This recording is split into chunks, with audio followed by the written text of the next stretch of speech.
E aí, pessoal, tudo tranquilo? Mais um vídeo. O vídeo de hoje é sobre agricultura. Então, a agricultura ela surge do quê? Da domesticação de plantas que o ser humano consegue começar a fazer. Nesse sentido, o que acontece? O homem deixa de ser nômade e começa a fixar suas raízes, né? Em função dessa domesticação de plantas e de animais que ele consegue fazer. Então, ele consegue ter no seu ambiente as condições necessárias para sua sobrevivência, certo? Então, ele deixa de ser nômade e passa a ser sedentário. Então, para que eu tenha agricultura, alguns fatores são necessários. Que fatores são esses? Eu preciso da terra, certo? A terra não só enquanto solo, mas também enquanto clima. Tranquilo? Então eu tenho condições de solo que são mais ou menos favoráveis, eu tenho climas que são mais ou menos favoráveis para a realização das atividades agrícolas. Fator humano, bastante importante, porque a mão de obra, por mais que eu pratique uma agricultura mecanizada, eu preciso de alguém para operar essas máquinas. A questão do capital, né, gente? A questão do dinheiro. Conforme o tipo de propriedade que eu tenho, eu preciso de menor ou de maior quantidade para adquirir os insumos e realizar a atividade agrícola.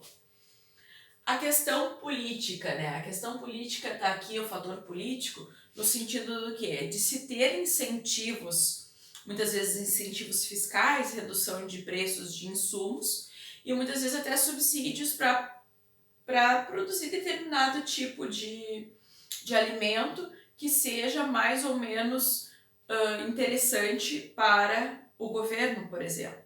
Tranquilo?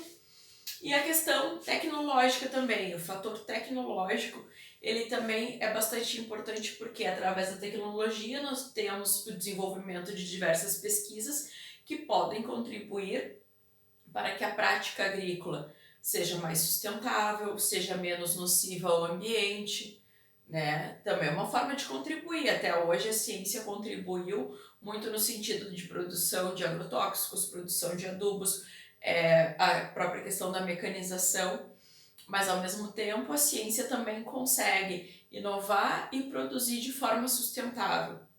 Aí falta o que? O interesse tanto dos produtores como dos governantes em estimular essa produção mais sustentável.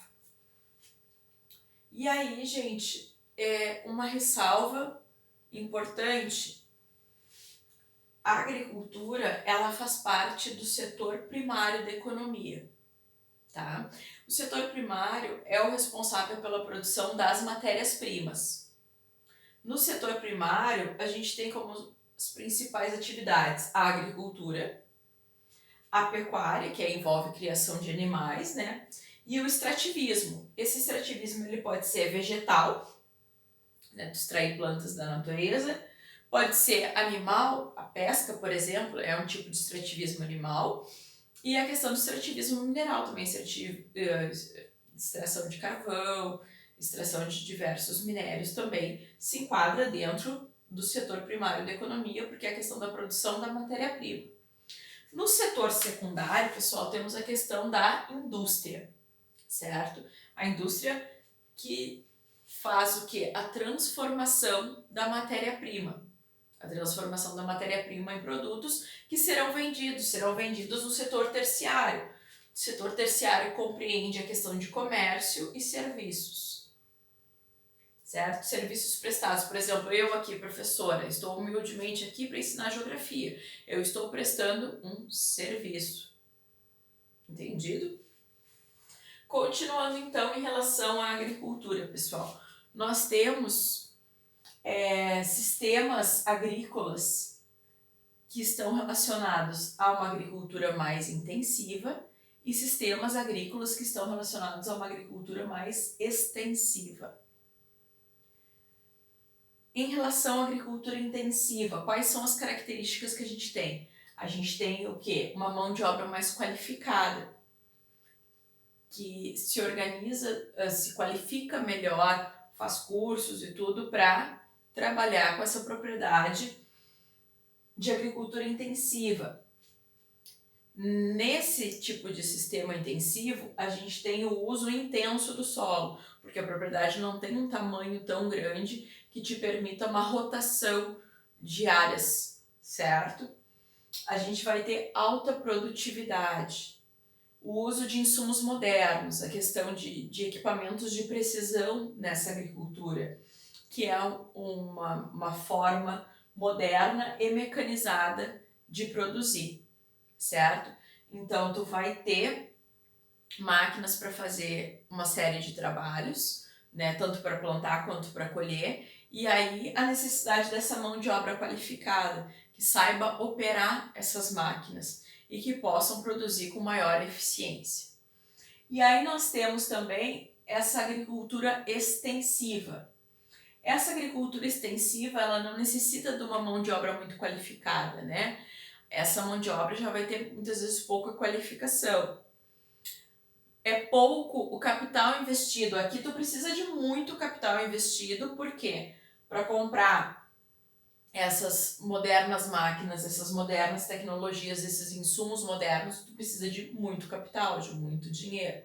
Na agricultura extensiva, tu consegue fazer a produção utilizando menos dinheiro. Por quê? Porque tu utiliza técnicas mais rudimentares, certo? Tu não vai usar equipamentos extremamente modernos, tu vai usar técnicas mais rudimentares de produção. Geralmente, essa agricultura extensiva está relacionada à policultura. O que é a policultura? É a cultura de diversas espécies diferentes. Então, eu vou plantar milho, cana, mandioca, uma série de produtos diferentes, certo? Aqui na agricultura intensiva, tu pode ter a monocultura, que é o cultivo de um produto só, que geralmente é porque as máquinas são adaptadas para esse trabalho mais direcionado, mas numa agricultura intensiva poderia-se ter mais de um cultivo também, tá? Até seria mais interessante no sentido de tu manter a diversidade de espécies presentes neste espaço. Então aqui na agricultura extensiva nós temos a prática da policultura e nós temos também a questão de uma produtividade mais baixa, porque como tu usa técnicas mais rudimentares, tu acaba não conseguindo aproveitar 100% da tua propriedade para realizar uma agricultura com mais produção. Tranquilo até aí, pessoal? Outra situação aqui são as relações de trabalho na agricultura. Nós temos pequenas propriedades que são de mão de obra familiar, ou seja, a família toda se envolve em todas as etapas, né? Do plantio, do cuidado, da colheita, certo?